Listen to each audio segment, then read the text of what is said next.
Oh, hey, what are you doing in my house? How did you get in? How did that? I walked out, and it's a good thing I had pants on because you came in. Normally I walk around no pants, but you'd walked in with your face, so I had to put some pants on. How are you? My name is Nick Digilio. Thank you for checking out my YouTube channel. You can subscribe, it's free. Like us, leave comments, tell your mom, tell your friends, tell your jag-off uncle, all that stuff. Check me out on Patreon, which is very important. All the videos and all the content that I do there, I add there, and I also have exclusive content for people who are actually nice enough to donate, which you should do, and be a good human. Donate, that's how it works. Be a good human. Patreon.com/NickDShow. Pick a tier, donate between $3 and like $25 a month. Helps out, keeps the content that I'm giving you, and all that stuff is free. My podcast, also free. RadioMisfits.com. Check out Radio Misfits Podcast Network. Every Tuesday and Friday, new episodes of the Nick D podcast, that's my podcast, are available, and it's free. So, all this really fun stuff that I'm doing, all these videos and all that kind of stuff, it's fun. I would like to keep doing it, so I need your help. So, best way to do that is to go to patreon.com/NickDShow and donate today. All right? Thank you. Today is election day, and it is the primaries here in Illinois. And it's weird because it's late this time. I don't know if I remember the primaries ever being this late in the year. It's almost July, which is really strange because primaries are usually in March-ish. So it's weird. But anyway, but that doesn't mean you shouldn't vote. A lot of people don't vote in the primaries, and a lot of people, like primaries. Why would I vote in that? And a lot of people don't like to declare whether they're Democrat or Republican.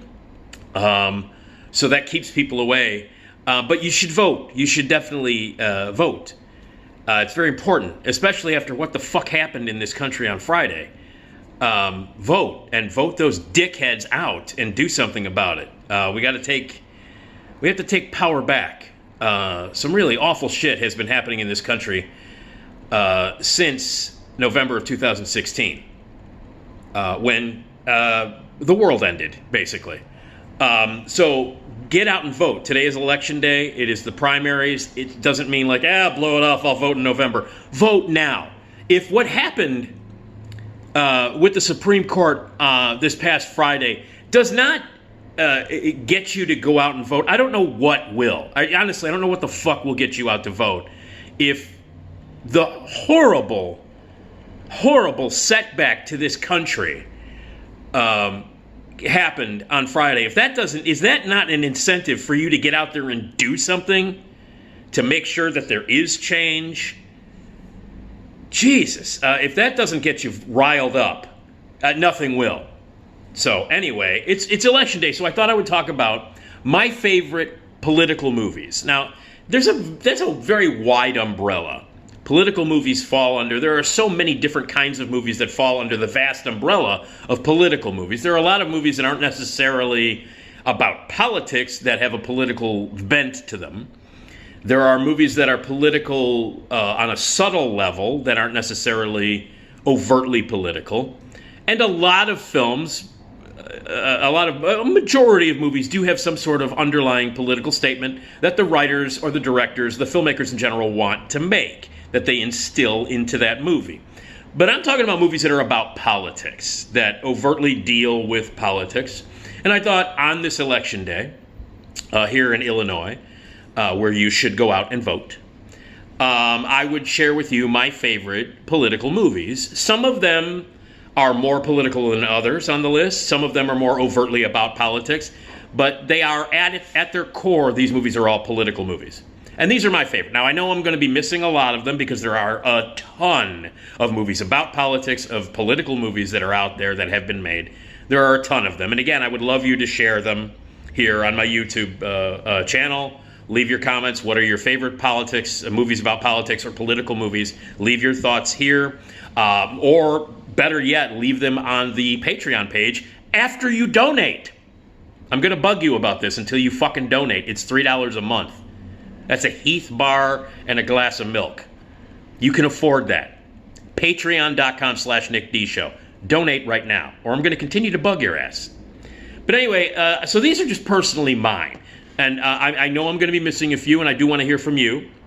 But some of my favorite political movies. Mr. Smith Goes to Washington goes without saying. Frank Capra's masterpiece with Jimmy Stewart. It was a movie I saw when I was a kid. I didn't quite understand it because I didn't know what happened in Washington. I had no idea what a filibuster was. I had no idea what the hell he was doing, not sleeping and not eating and standing around in that room for a long time, talking and getting tired. So I was a kid. I didn't know what the fuck was going on. So I actually kind of was made a point to kind of learn about what I was seeing, which is actually a good thing. It's a great film, Mr. Smith Goes to Washington. That goes without saying. I think anybody who makes their list of favorite political movies, if you don't include Mr. Smith Goes to Washington, you're an idiot. All the President's Men. Fantastic film about the Watergate break-in and Woodward and Bernstein, the reporters who broke the story and brought down a president and brought down a government along with it. Historical, the first piece of history and the first big news story that I remember in my lifetime was Watergate. That was the very first one that I have vivid memories of.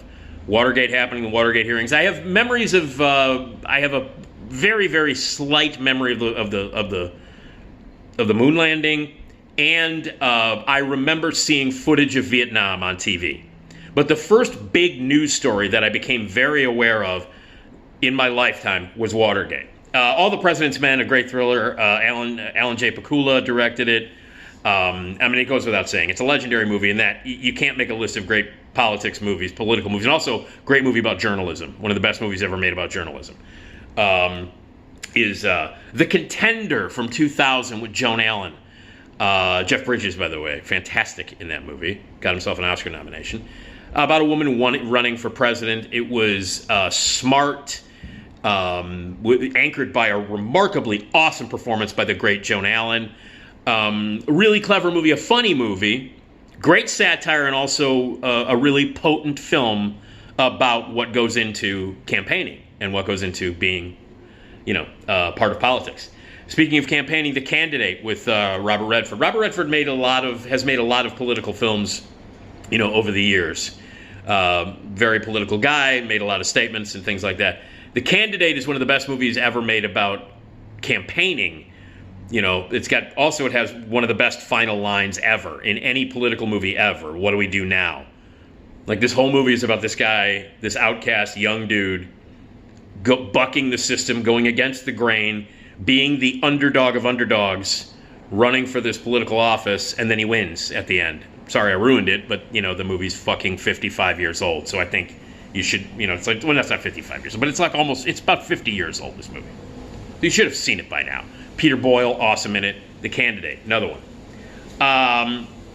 The American President. Aaron Sorkin bugs the shit out of me. Sometimes I like the stuff that he writes. For the most part, I'd like to punch Aaron Sorkin in the mouth for being the pompous, nobody talks like that jagoff. It's funny because, I love David Mamet, and nobody talks like David Mamet, characters do, but I love his stuff.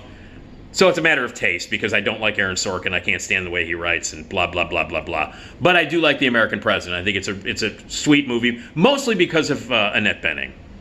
That's the main reason I like that movie. I think Annette Bening is luminous and glorious in that movie. And despite some of the unbelievable Aaron Sorkin flaws that you find in everything that fucking guy writes, it's actually a good movie. Good political movie, but it is Annette Bening that makes it great. Malcolm X, Spike Lee's amazing film, about the story of Malcolm X, featuring an incredible performance by Denzel Washington. It's a wonderful, epic, personal movie for Spike Lee, and a great portrait of an incredible, important historical figure in American history. Malcolm X, right up there. Dave. We lost Ivan Reitman last year, and this, I think, is the best movie he ever directed, with Kevin Kline, Sigourney Weaver, great cast, about a guy who looks exactly like the president, just this regular Joe, who has to step in to that world. It is an old-fashioned Capra-esque, really wonderful political satire and comedy.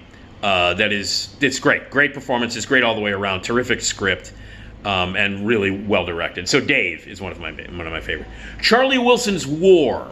Mike Nichols directed this movie with Tom Hanks, Julia Roberts, and Philip Seymour Hoffman. Philip Seymour Hoffman giving one of his best supporting performances ever. One of his best performances ever. His first scene in Charlie Wilson's War, the very first scene that character has, where he's chewing out his boss and he breaks his boss's, when John Slattery is his boss, breaks his boss's window and they're screaming at each other. It's the best first scene, initial scene by an actor in a movie ever.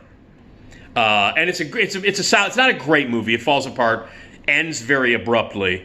But and Julia Roberts is a problem in it. Like everybody else in the movie is like a really great actor, and then there's Julia Roberts.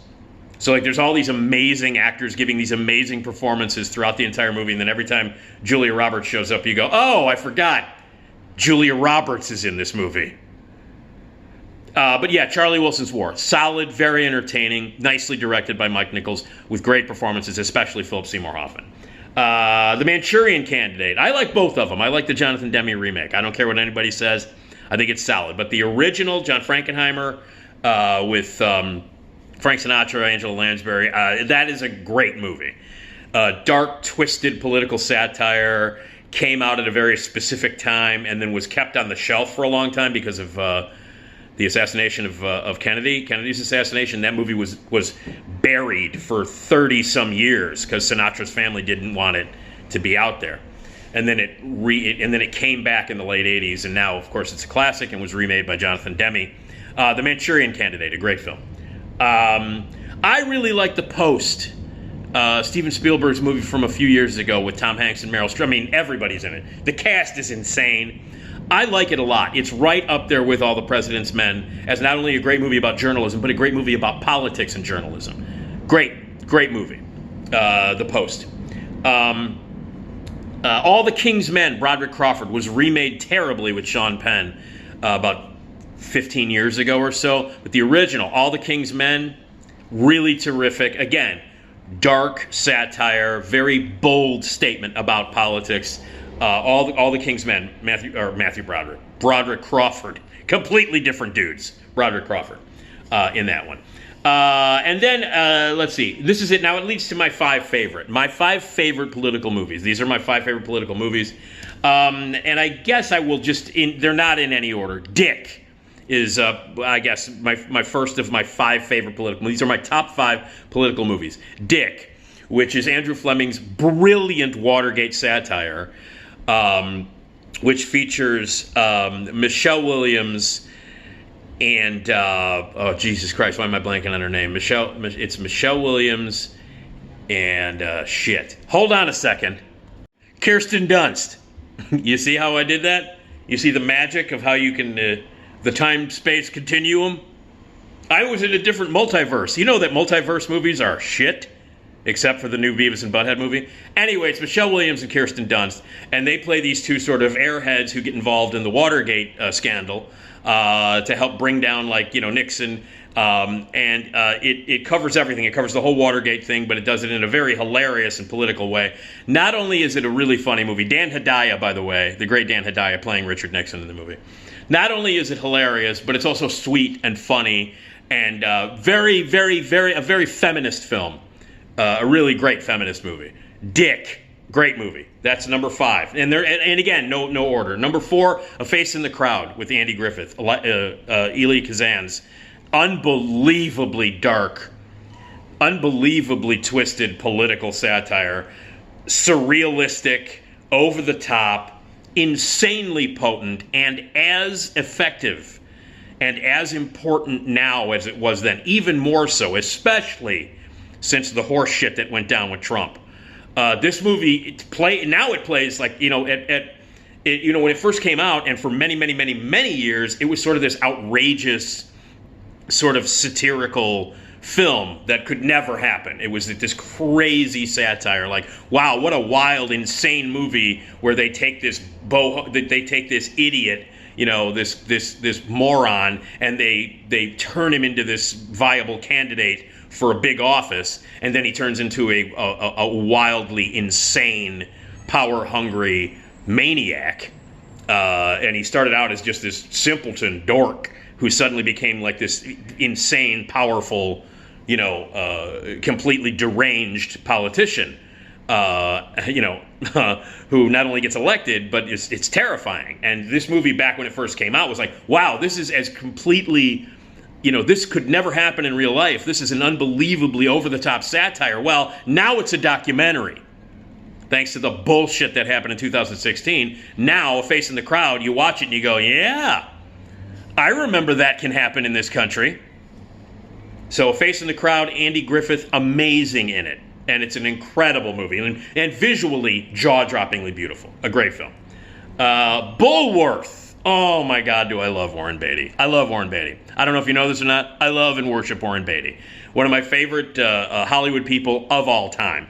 A terrific actor, really terrific actor, who became an incredibly smart producer, working with the best directors ever and the best writers of all time, then started writing and directing his own movies. I think he's one of the best filmmakers that's ever lived. Reds is one of the greatest films ever made.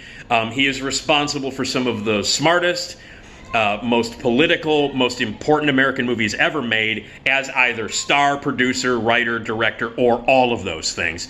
Warren Beatty is one of the greatest, most talented, and most important American artists in the history of cinema on every single level. I love Warren Beatty. I love everything about Warren Beatty. I love his personality. I love the fact that he got powerful in the world of cinema and American cinema by being like a hunky, heartthrob, and then just, boom, getting as political as he wanted to, pissing off a lot of people, making the right people happy, making great movies. I agree with his politics, so that's another reason why I love him so much. And Bulworth is a brilliant, hilarious political satire about a candidate who loses his mind, starts telling the truth, a politician who starts telling the truth, and Warren Beatty, as white can get, starts rapping and telling the truth through hip hop.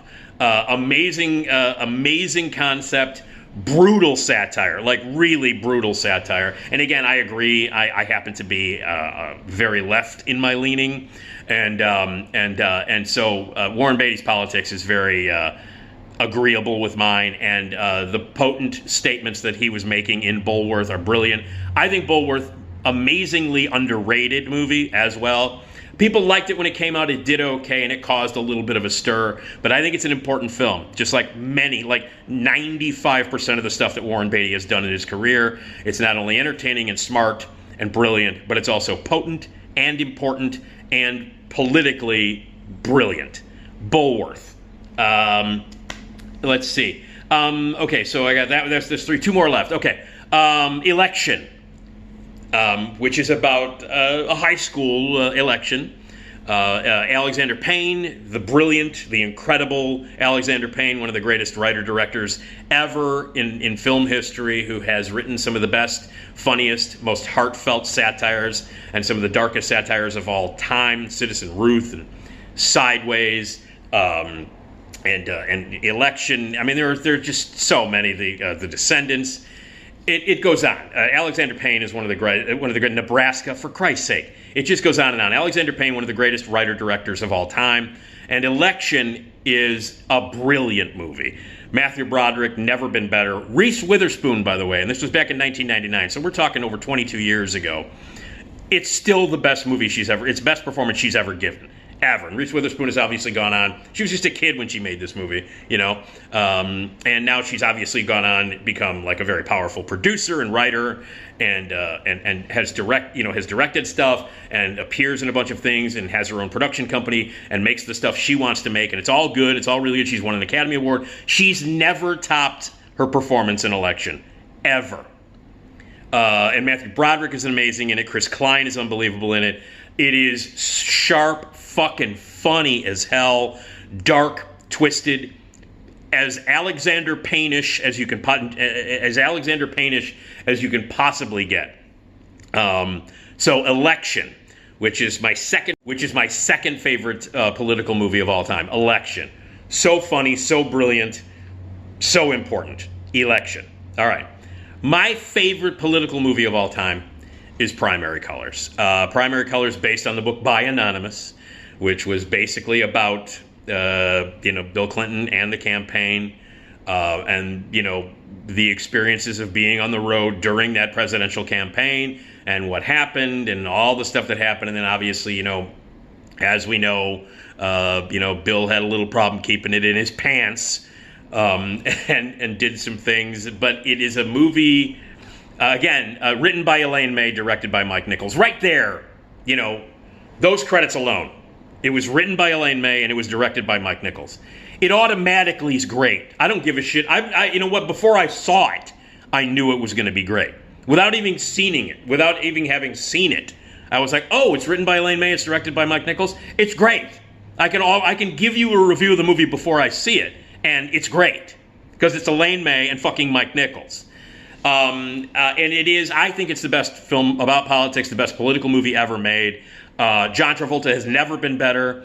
Obviously he's not technically playing Clinton. It's a character that is loosely based on Bill Clinton. And Emma Thompson is unbelievable as his wife. And it is a great movie about campaigning. It's a great movie about politics. Kathy Bates, unbelievable in it. You could just go on. I mean, the cast is incredible. It is funny. It is important. It makes statements about politics that are as important now as they were when the movie was made. It is also a really accurate portrayal of what you have to do and the games that you have to play and the horrible shit that you have to do in order to win, a public office, in order to be a part of a campaign. In order to win, you got to do a lot of shitty stuff. And it's about that. And at times it's fucking heartbreaking. Kathy Bates has moments in this movie that sum up how heartbreaking and horrible and how gut-wrenching politics can be. And when your beliefs and when your belief system are ripped apart and shit upon by the country that you live in and by the people that you respect are suddenly not the people that you thought they were, it's devastating. When your aspirations and your ideals are taken and ripped apart, not by this country and the politics involved in this country, but by your trusted friends and people that you thought you knew and people that you thought you trusted and people whose ideals and politics you thought you were in common with. When that dream is done, when that is shattered, it's heartbreaking, it's devastating, and there are moments in Primary Colors that are just a kick to the heart and the gut. It's also intelligent, it's also knowing, it's also really funny. It works on a level of satire, it works on a level of drama, and it is just engrossing. It's almost like a thriller when you watch it because you're so engrossed in it. It's the best political movie ever made. It's the best movie about politics ever made, ever. Primary Colors, with John Travolta, Emma Thompson, and a cast of hundreds, and Kathy Bates, written by Elaine May, directed by Mike Nichols. Primary Colors is the best political movie ever made. So my top five are, in no order: Election, Alexander Payne's brilliant movie; Primary Colors, Bulworth, Warren Beatty's brilliant movie; Face in the Crowd, and Dick. So those are my five, and just some other political movies. It is Election Day. If you're able to watch this on this Tuesday, the 28th of June in Illinois, get your ass out and vote. It's important. I know it's only the primaries, whatever. Don't think that way. It's more important than ever to get out and vote and to make change. Changes must be made. They must be made. And we're the only people who can really do it. So not only should you vote, but you should watch some political movies. And if you have some that I've forgotten to include, your favorite movies about politics or political movies in general, leave them right here on the YouTube channel or on my Patreon channel after you donate. Patreon.com/Nick D Show. And my podcast, new episodes Tuesdays and Fridays, RadioMisfits.com. Get political, get out and vote and watch some political movies for God's sake.